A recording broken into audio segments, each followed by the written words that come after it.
First, you'll need to thoroughly clean and examine the concrete floor. If it's found to be even and fairly level, then tiles can be laid directly on the concrete surface. This concrete floor is bumpy and badly out of level. Before tiling, it must be screeded.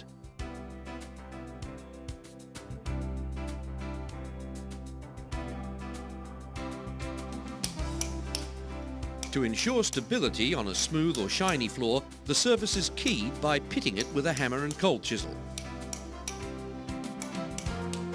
Since this is a learning exercise, you will see only one 30 centimetre wide strip. If you decide to key, you'll need to pit the whole area. For your screed mix, you'll require a shovel, buckets, water, cement and the right kind of sand. This yellow plaster sand is the right one. This whitewashed sand is not. Yellow plaster sand has different sized grains.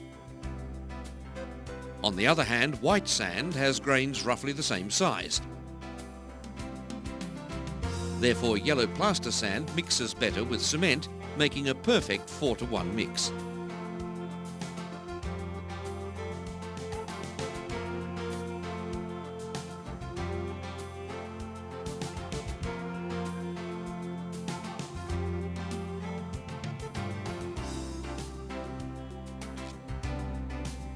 One bucket of cement to 4 buckets of sand.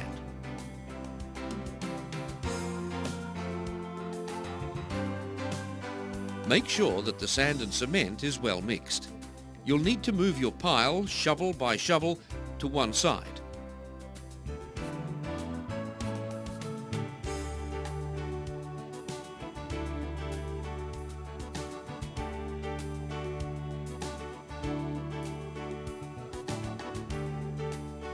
And then put it back where it was.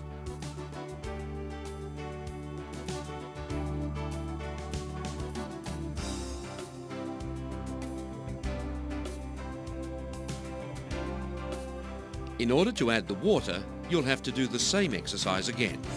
If you can get a friend to help you, it'll be a lot easier.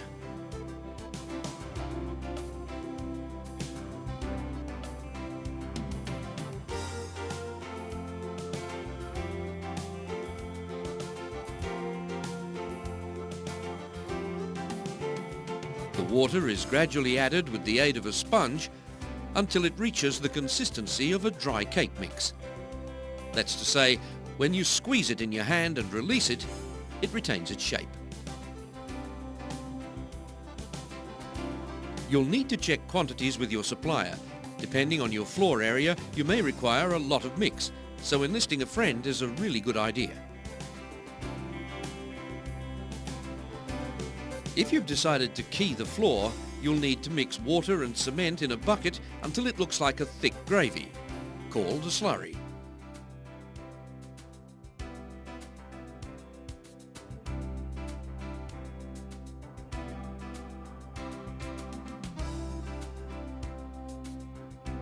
You pour this directly onto the keyed area and spread it with an old broom.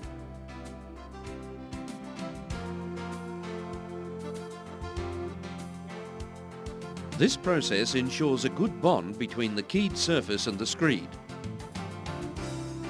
Here it follows the contours of the keying.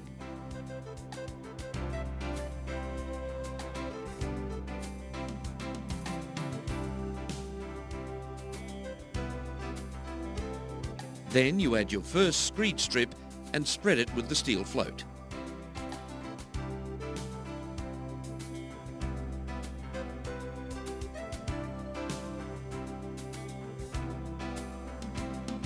This first strip is laid at the low end of the unlevel floor. Be sure to spread it evenly, somewhat higher than its desired height, and then pack it down well with the steel float.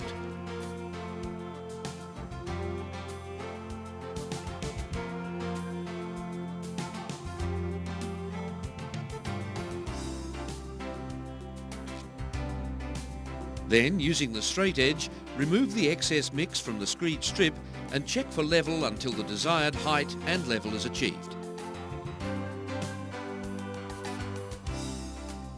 Now proceed with the second and third strips, which run at right angles to your first screed strip. Here you see the third strip being spread and compacted.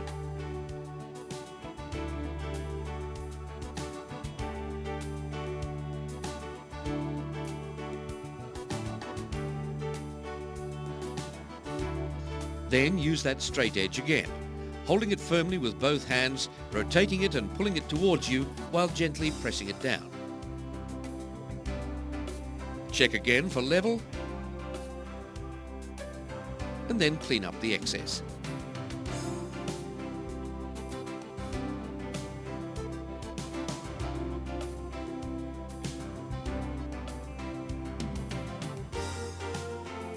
When constructing the second and third sides, you need to be careful not to dig into the first already level strip.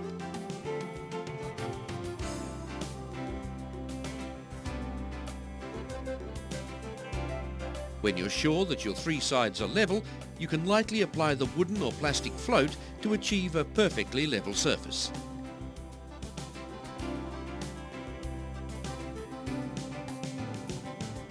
If pits appear, use the excess to fill them by throwing small amounts into the pits like this. Throwing it rather than sprinkling ensures that it has a chance to embed itself into the surface.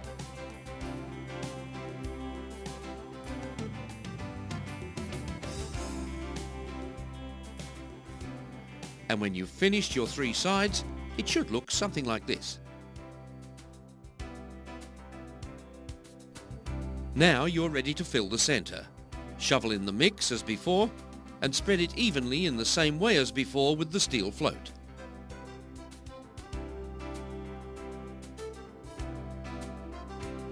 Level it with the straight edge, being very careful not to dig into your already level strips.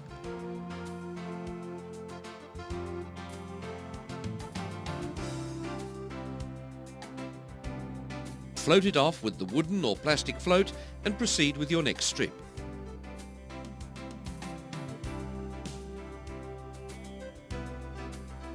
Be careful never to let the strip get wider than you can reach with ease, and simply repeat the compacting, levelling and floating process.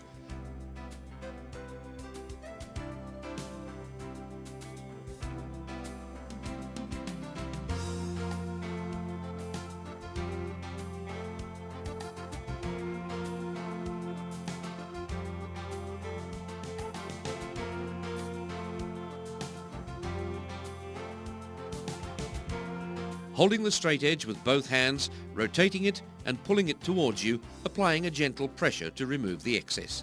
When you've checked for level, use the wooden or plastic float to finish. To prove that the screed is square, this student and his teacher have placed a long straight edge on the long side and a short straight edge on the short side of the screed. They measure and mark 800 millimeters on the long side, 600 millimeters on the short side. The measurement from one mark to the other is exactly 1000 millimeters. That means it's square, so they proceed to trim the job.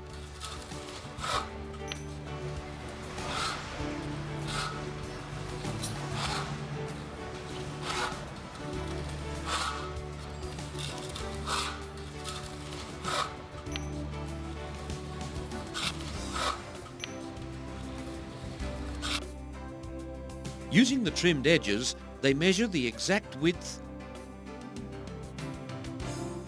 and exact length required, mark it,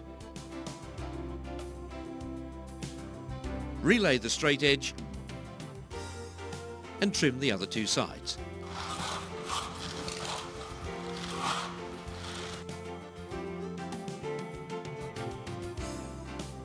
The long straight edge is then laid on the screed diagonally for the crucifix level test.